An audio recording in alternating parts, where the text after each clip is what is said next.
آج انشاءاللہ العزیز سورہ انعام سے ہماری تلاوت کا آغاز ہوگا۔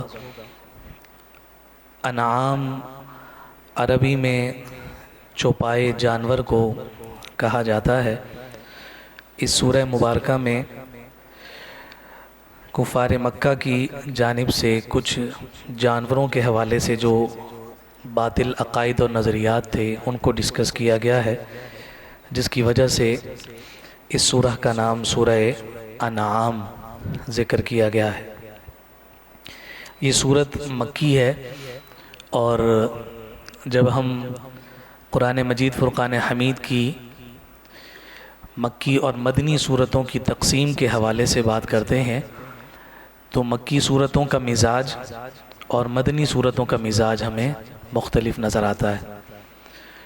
جو مکی صورتیں ہیں اس میں جان کائنات امام الانبیاء صلی اللہ علیہ وآلہ وسلم کے اسی مکی مزاج کا ہی ایک یعنی یوں سمجھے کہ اثر نظر آتا ہے، جس میں جان کائنات امام الانبیاء صلی اللہ علیہ وسلم مکہ کے لوگوں کو جو بنیادی عقائد سمجھا رہے ہیں، بتا رہے ہیں، سکھا رہے ہیں، تو مکی صورتوں میں انہی کو بہت زیادہ مختلف پیرایوں میں ڈسکس کیا جاتا ہے، اور جہاں مدنی صورتیں آتی ہیں تو اس میں کچھ مزاج جو ہے وہ جیسے اس میں غزوات کا تذکرہ ہوگا، جنگ و جدال کا تذکرہ ہوگا، ریاست کے احکامات کا تذکرہ ہوگا، قواعد کی امپلیمنٹیشن کا معاملہ ہوگا، تو وہ سارا مدنی صورتوں کے احکامات ہمیں اس مزاج اور اس نیچر کے اعتبار سے نظر آتے ہیں۔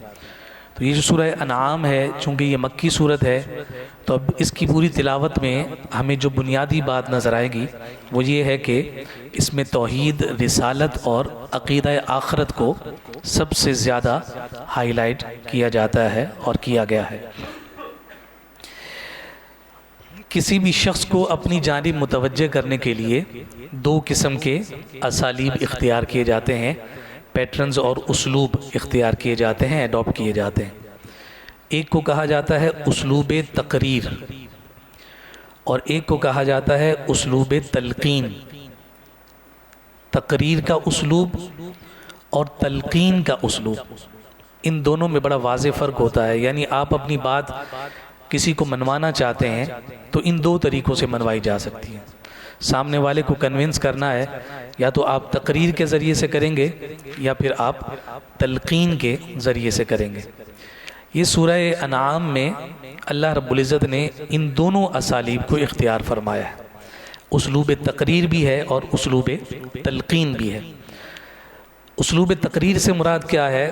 اس سے مراد یہ ہے کہ اللہ رب العزت کی توحید اور اس کی قدرت اور عظمت کے دلائل کو ایسے مسلم اور ایسے یونیورسل اصولوں کے ساتھ لوگوں کے سامنے پیش کیا جائے کہ ایک عقل سلیم رکھنے والا شخص اس کا انکار ہی نہ کر سکے۔ اس کو اسلوب تقریر کہا جاتا ہے۔ ایسی واضح بات ذکر کر دی جائے کہ اگلے بندے کو ماننا ہی ماننا ہے، اور وہ ایسے یونیورسل ٹروتھ کے طور پر ہمارے سامنے چیزیں ہوتی ہیں کہ جس کا انکار جو ہے ممکن نہیں ہوتا کسی بھی عقل سلیم کے لیے۔ تو یہاں یہ نتیجہ نکلتا ہے کہ عقل سلیم چونکہ اس کا رد نہیں کر سکتی، تو اس لیے ایسے اسلوب کا انکار وہی کرے گا جس کی عقل سلیم نہیں ہے۔ تو کہیں پر اگر ایسے دلائل کا انکار کرتے ہوئے کوئی شخص نظر آئے تو اس کی عقل میں فرق ہو سکتا ہے، لیکن اس تقریر کے اسلوب میں یہ وزن اور یہ زور موجود ہوتا ہے کہ وہ سامنے والے فرد کو قائل کر لیتا ہے۔ جیسے مثال کے طور پر انسان زمین کو دیکھ رہا ہے، انسان آسمان کو دیکھ رہا ہے، تو زمین اور آسمان کو دیکھنے کے بعد اب یہ ایسی دلیل اس کے سامنے قائم ہوئی کہ فوراً اس کا دل یہ کہتا ہے، اور اس کی جو عقل سلیم ہے اور جو صحیح عقل اللہ نے اس کو عطا کی ہے، تو فوراً بندہ اس جانب متوجہ ہوتا ہے کہ کسی نے اس کو بنایا ہے۔ اگر کوئی شخص یہ کہے کہ جناب زمین کے وجود کو میں مانتا ہوں لیکن اس کے بنانے والے کو وجود کو نہیں مانتا، تو آپ کہیں گے کہ بھائی کیسی بات ہے، دلیل تو بعد میں قائم ہوتی ہے، دلیل دینے والا پہلے ہوتا ہے۔ تو یہ وہ اسلوب ہے کہ جس کو قرآن مجید فرقان حمید نے یہاں اختیار کیا ہے۔ اللہ رب العزت کا بندوں پر جو غلبہ ہے، وہ ہمارا خالق ہے، وہ ہمارا مالک ہے، وہ ہمارا رازق ہے، ہمیں ہر نعمت میسر ہو رہی ہے، اور یہ ایسے قرینے ہیں اور ایسے یوں سمجھیے کہ مظاہر ہیں کہ جس کا کوئی انکار نہیں کر سکتا. تو یہاں اس سورہ میں اللہ رب العزت نے اس اسلوب تقریر کو اختیار فرمایا ہے. پھر اس کے بعد اسلوب تلقین ہے. اور وہ اسلوب تلقین کیا ہے؟ فرمایا کہ اس سے مراد یہ ہے کہ اللہ رب العزت اپنے رسول جان کائنات امام الانبیاء صلی اللہ علیہ وسلم کو ایسے دلائل عطا فرماتا ہے کہ جس کا منکرین کے پاس کوئی جواب نہیں ہوتا اور وہ شرمندگی پر مجبور ہو جاتے ہیں. اور عمومی طور پر یہ جو اسلوب تلقین ہوتا ہے یہ سوال جواب کی صورت میں ہوتا ہے. اب سوال جواب کی صورت میں کیسے ہے؟ یہاں قرآن مجید فرقان حمید کی اس سورہ میں ہمیں وہ انداز نظر آ رہا ہے. جیسے قُلْ لِمَن مَّا فِي السَّمَاوَاتِ وَالْأَرْضِ، سوال کیا جا رہا ہے کہ محبوب آپ ذرا ان سے سوال کیجئے نا کہ آسمان میں اور زمین میں جو کچھ ہے یہ کس کا ہے. تو یہ سوال کا کرنا خود ہی اس کا جواب دے رہا ہے. اور خود حضور علیہ السلام کی زبان مبارک سے کہلوایا گیا محبوب ان سے کہیے قُلِ اللَّهُ، کہ زمین و آسمان میں جو کچھ ہے اس کا جو مالک ہے وہ اللہ رب العزت ہے. اور مشرکین بھی تسلیم تو کرتے ہیں کہ کوئی بنانے والا ہے، لیکن حقیقی رب سے منحرف ہیں، خدائی کا تصور تو قائم کیے بیٹھے ہیں لیکن سچے رب کو ماننے سے انکاری ہیں. پھر اسی طرح سے آگے دیکھیے دوسرے مقام پر فرمایا قُلْ أَيُّ شَيْءٍ أَكْبَرُ شَهَادَةً، ان سے محبوب پوچھئے کہ سب سے بڑھ کر کس کی گواہی ہے، سب سے بڑھ کر کس کی شہادت ہے. قُلْ أَيُّ شَيْءٍ أَكْبَرُ شَهَادَةً. اور پھر حضور کی زبان سے کہلوایا گیا قُلِ اللَّهُ، ان سے کہیے محبوب کہ اللہ ہی ہے کہ جس کی گواہی سب سے بڑی ہے، اور وہ گواہ ایسا ہے کہ جو میرے درمیان اور تمہارے درمیان گواہ ہے. تو یہ اسلوب تقریر اور اسلوب تلقین کو اس صورت میں اختیار کیا گیا، اور ایسے مظاہر کے ذریعے سے کہ نہ عقل سلیم اس کا انکار کر سکے، اور پھر جان کائنات صلی اللہ علیہ وسلم کے سوالات کے ذریعے سے بھی ایک عقل رکھنے والا شخص اس کا رد نہ کر سکے، اور جواب خود قرآن مجید فرقان حمید رب ذوالجلال کی کبریائی اور اس کی وحدانیت کی جانب اشارہ کرتے ہوئے نظر آتا ہے. آپ جانتے ہیں کہ منکرین کی اول دن سے یہ عادت رہی کہ وہ مختلف اعتبار سے حضور علیہ السلام کی نبوت اور رسالت پر اعتراضات کرتے تھے. اور انہی اعتراضات میں سے وہ ایک اعتراض یہ بھی کرتے تھے کہ بھائی اگر ہماری جانب ہدایت رب نے بھیجنی ہی تھی تو کسی فرشتے کے ذریعے سے بھیج دیتے. ایک ایسے شخص کو کیوں نبی بنایا ہے کہ جو مکہ میں ایک عام خاندان کے فرد ہیں اور مالی اعتبار سے بھی کوئی خاص وسعت نہیں رکھتے؟ اگر بنانا ہی تھا تو پھر ہمیں ہدایت کے لیے کسی فرشتے کے ذریعے سے ہدایت دے دی جاتی. تو اس طرح کے چند منکرین کی یہ جو عادات تھیں اور یہ جو اعتراضات تھے ان کو بھی یہاں ذکر کیا گیا ہے. پھر اس کے بعد خاص طور پر حضرت ابراہیم خلیل اللہ علی نبینا وعلیہ السلام کا تذکرہ کیا گیا ہے.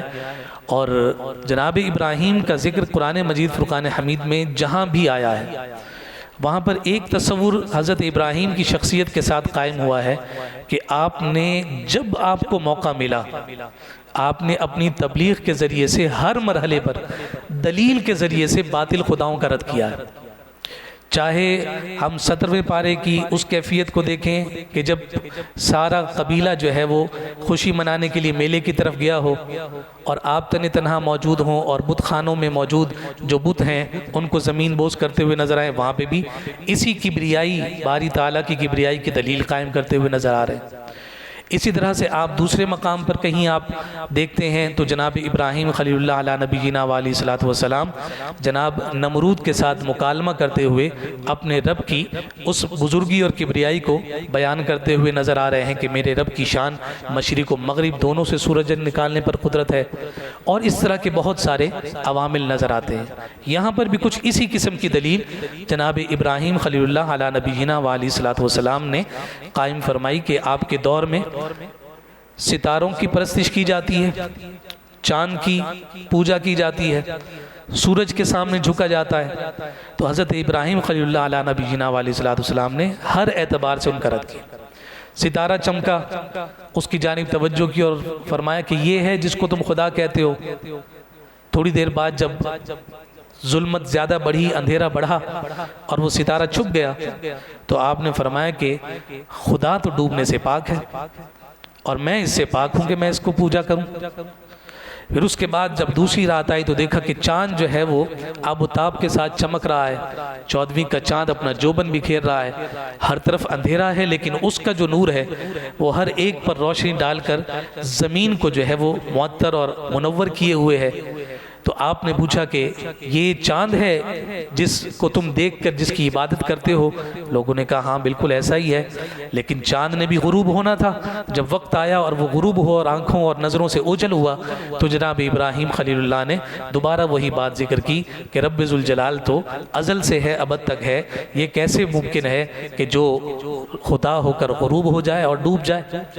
اور پھر جب شمس کی بات آئی فَلَمَّا رَأَى الشَّمْسَ بَازِغَةً قَالَ هَذَا رَبِّي هَذَا أَكْبَرُ، کہ تم نے ستارے کو بھی پوجا، تم نے چاند کو بھی پوجا، یہ سورج تو ان دونوں سے ہمیں دکھنے میں بڑا لگتا ہے اور ہر طرف یہ روشنی بکھیرتا ہے، اس کو خدا مانتے ہو؟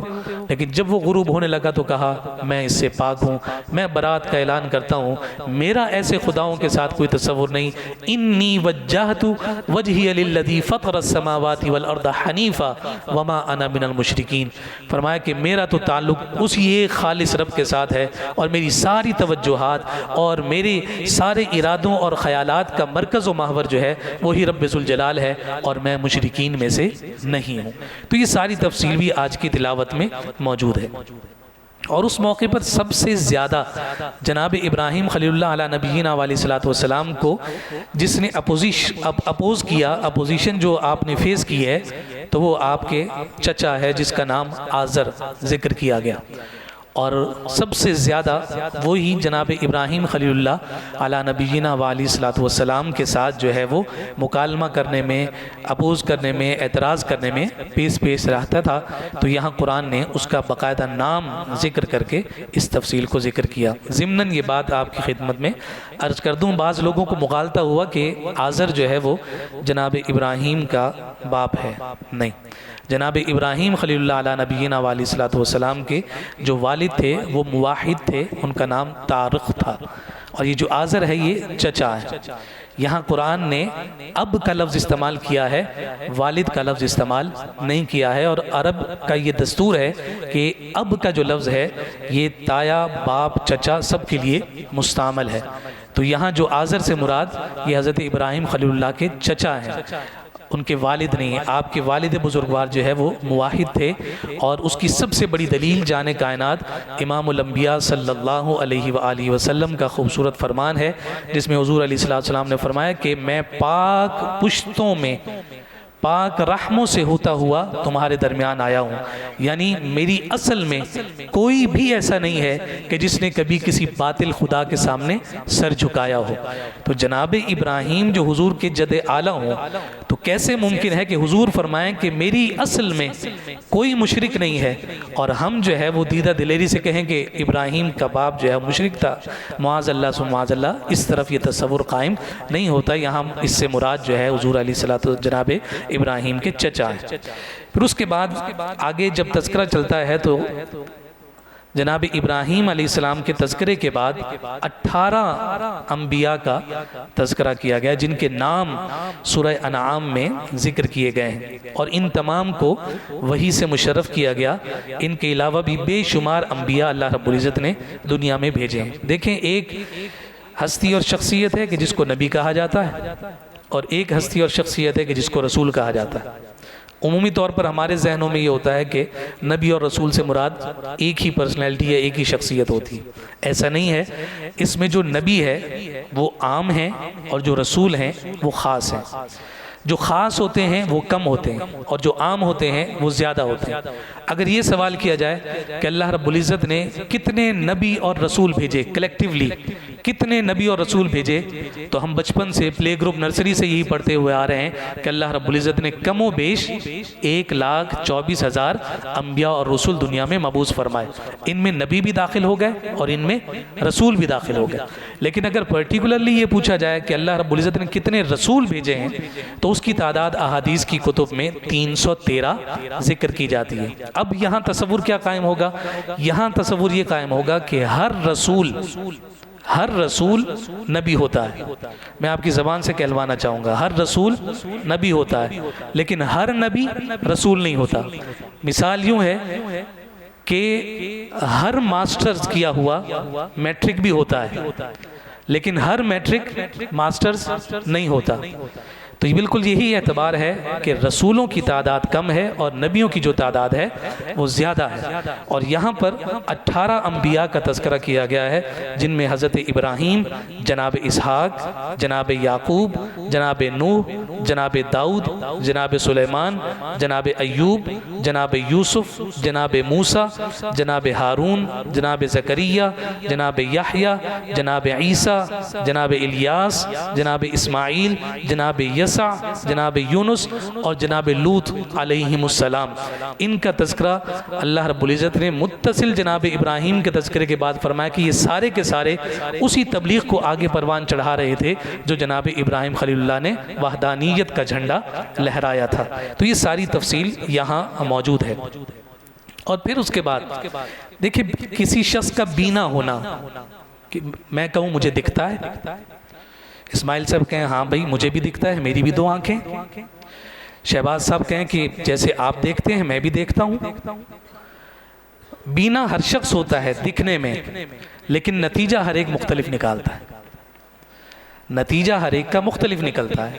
اور آج کی تلاوت میں اس بات کو ذکر کیا گیا کہ کافر بھی دیکھتا ہے اور مومن بھی دیکھتا ہے.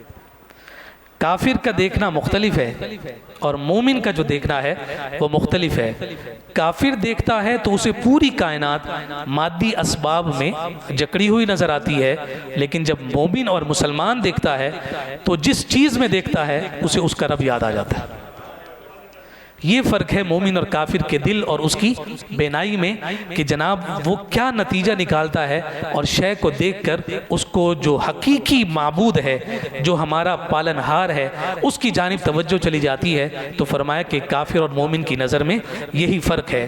مثال کے طور پر ذکر کیا گیا کہ جیسے رنگ ہے اور خوشبو ہے. ایک پھول آپ کے سامنے موجود ہے، اس کا ایک رنگ ہے، اس کی ایک خوشبو ہے. کبھی آپ دیکھتے ہیں کہ ایک چیز چھوٹی ہے، کچھ عرصے کے بعد وہ بڑی ہو جاتی ہے. ایک پھل آپ کو درخت پر لگے ہوئے نظر آتا ہے، کچا ہے تو وہ کھٹا ہے، اگر پک جاتا ہے تو وہ میٹھا ہے.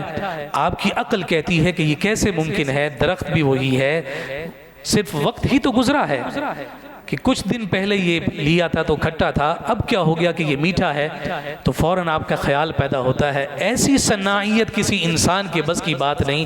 یقیناً یہ جو تاثیر پیدا کرنے والا ہے وہی حقیقی رب ہے جس کو ہم اللہ کہتے ہیں.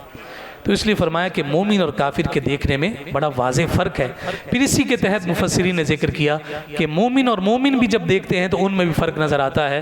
کبھی آپ کہتے ہیں نا، بزرگ ہمارے کہتے ہیں کہ حسنات الابراری سیئات المقربین، حسنات الابراری سیئات المقربین، کہ ابرار یعنی نیکوکار لوگوں کی نیکیاں، مقربین کے گناہ ہوتے ہیں. ہر ایک کو ایک ہی پیمانے پر نہیں تولا جاتا.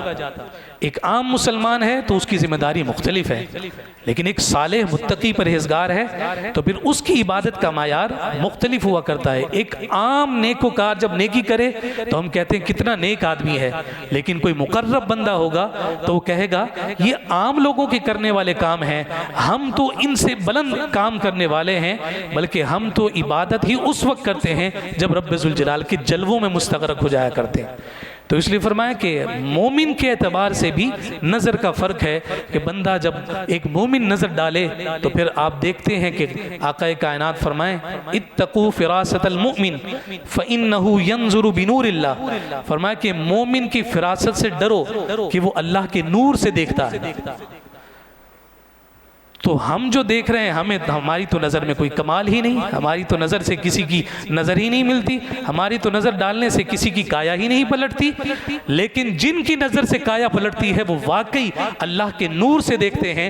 اگر دیکھنا ہو تو غریب نواز کو دیکھا جائے، 90 لاکھ لوگوں کو کلمہ پڑھا دیں. پوچھا کیسے پڑھایا؟ فرمایا صرف دیکھتے تھے، سامنے والے کے دل کی کایا پلٹ جایا کرتی تھی.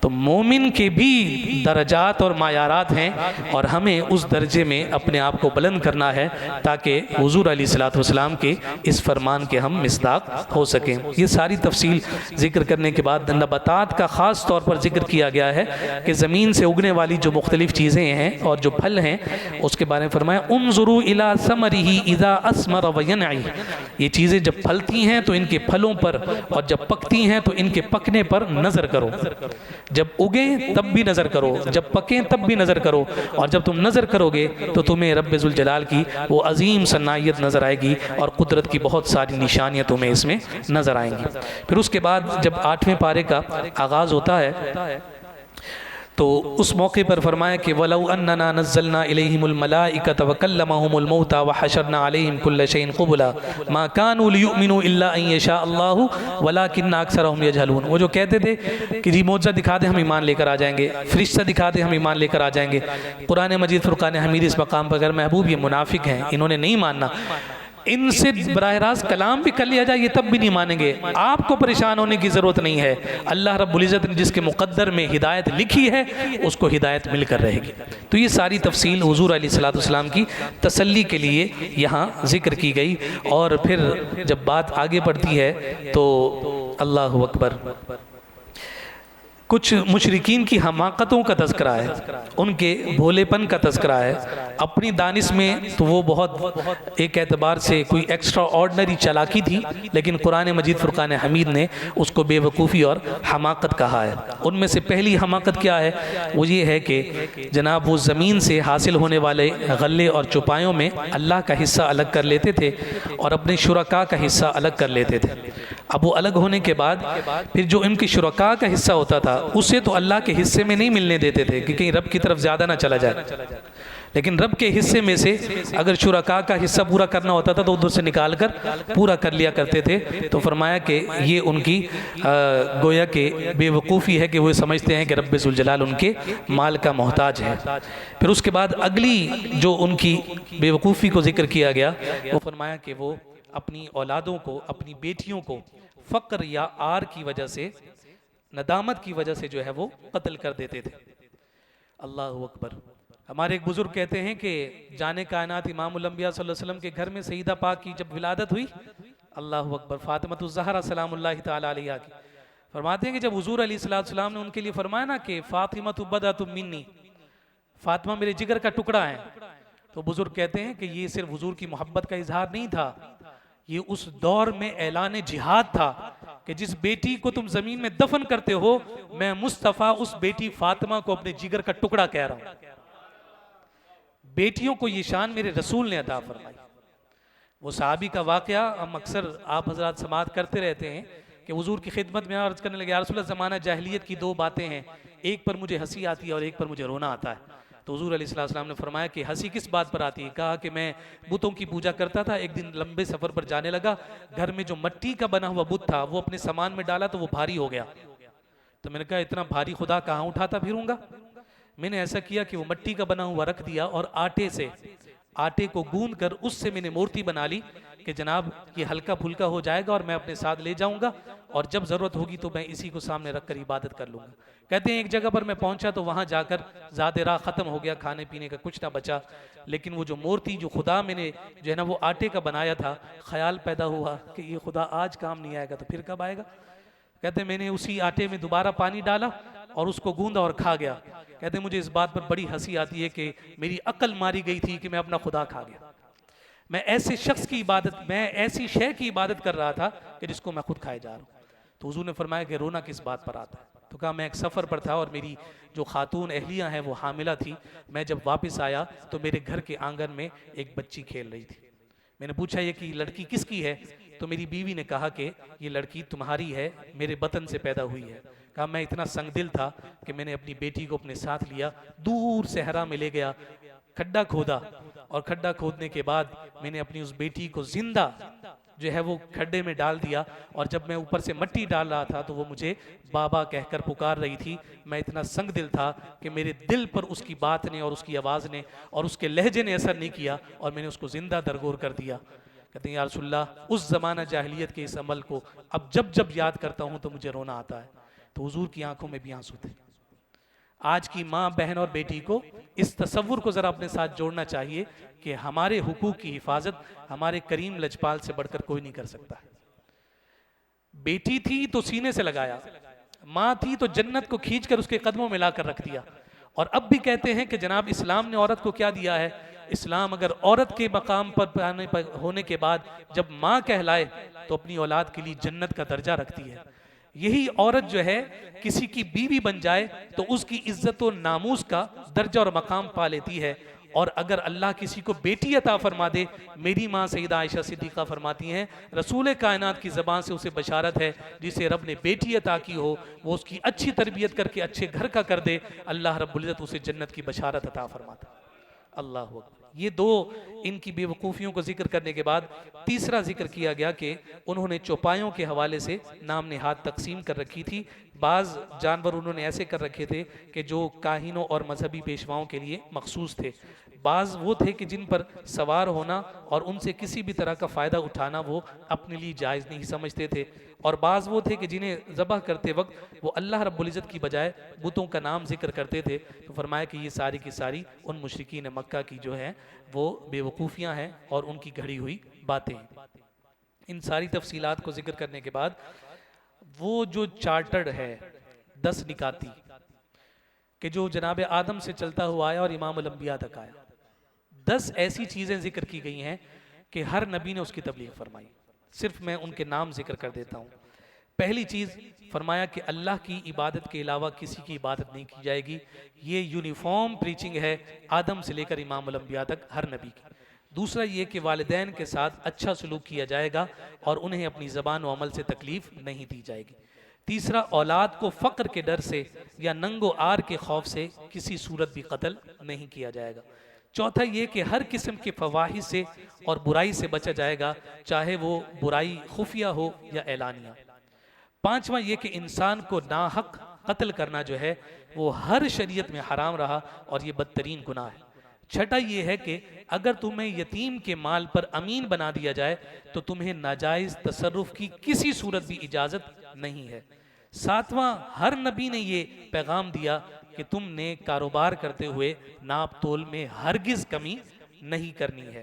آٹھواں یہ ہے کہ سارے انسانوں کے درمیان عدل کو ملحوظ رکھا جائے، جب تمہیں کوئی فیصلہ کرنا پڑے تو اس میں اپنے اور پرائے کو نہیں دیکھا جائے گا، عدل کو دیکھا جائے گا اور جو قصوروار ہے صرف اسی کو نومینیٹ کیا جائے گا۔ نواں یہ ہے کہ اللہ سے تم نے جو وعدے کر رکھے ہیں ان کو وعدہ پورا کیا جائے گا، اور دسواں یہ کہ صراط مستقیم ہی کی سیدھی راہ کی ہی اتباع کی جائے اور مختلف راستوں پر چلنے سے احتراز برتا جائے گا اور اس سے رکا جائے گا۔ یہ تمام وصیتیں، تمام احکامات بیان کرنے کے بعد اللہ رب العزت نے جانے کائنات امام الانبیاء صلی اللہ علیہ وسلم کو حکم دیا کہ آپ بھی علل اعلان کہہ دیجئے کہ مجھے اللہ نے دین حق کی ہدایت دی ہے، اور یہی وہ دین ہے کہ جو ابو الانبیاء حضرت ابراہیم کا دین تھا، ان صلاتی و نسکی و محیای و مماتی للہ رب العالمین۔ محبوب آپ کہہ دیجئے کہ میری نماز، میری قربانی اور جناب میری زندگی، میری موت خالصتاً اللہ رب العزت کے لیے ہے۔ اس تمام فلسفے کے ساتھ یہ سورہ انعام کا اختتام ہوتا ہے، اور یہاں پھر وہ خوبصورت بشارت ایک مسلمان کو عطا کی گئی کہ تم نیکی کی طرف آ کر تو دیکھو، تم کرو گے ایک نیکی تمہارا رب اس پر اجر 10 کا عطا فرمائے گا۔